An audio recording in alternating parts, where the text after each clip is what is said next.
Okay, so take half of that.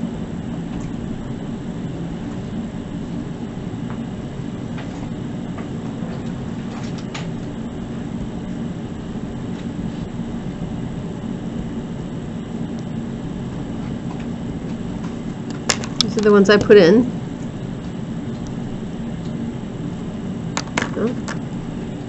Now, I don't really know why this happens, but it does. This is when people now get stuffed around and they don't know what to do, okay? There's two parts here. There's this part. That's the perfect square trinomial, right? And then there's this part over here, and that's just the k at the end. Are the 4s meant to be 16? Or 4? 4? I thought it was the, like... Cut it in half. 4 squared. Cut it in half. Oh, I forgot to do that. Yeah. Okay, so I write this as my perfect square trinomial, or perfect square, I'm sorry. And this thing here, this little inside-y job, is always the thing that goes right there. Half the middle term. Did you get it? Cool. It's nice because it's just a thing. It's like if I follow the steps, I'm going to get it right. Yeah?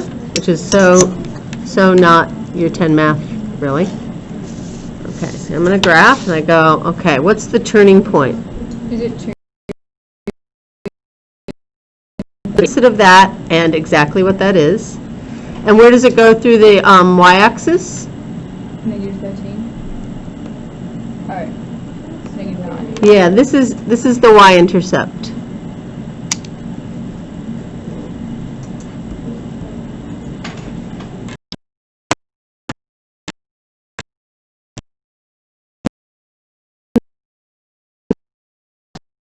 And negative 13.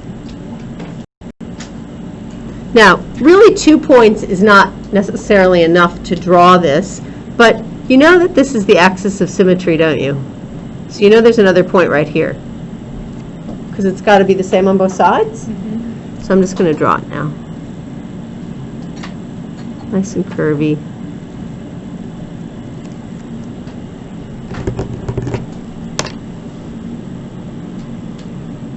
All right, here we go.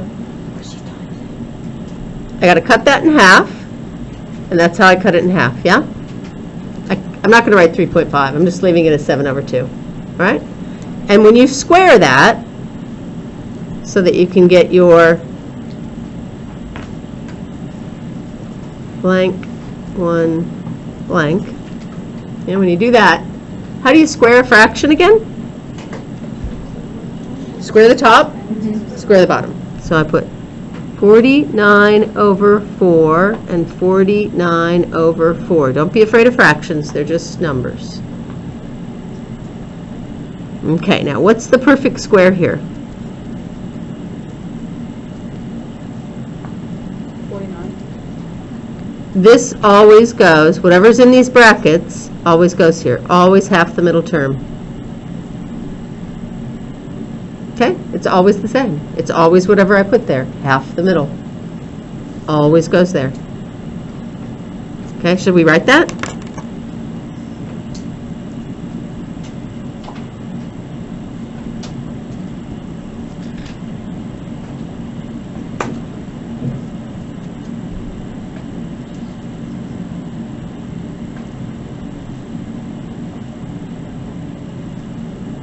Okay.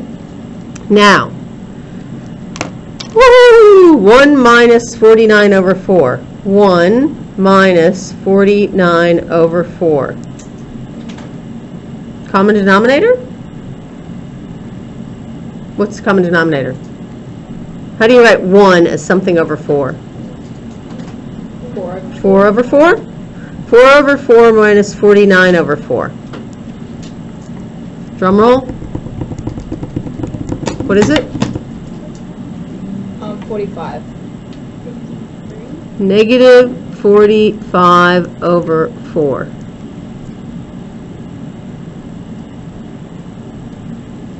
Four minus 49, yeah? And I'm done.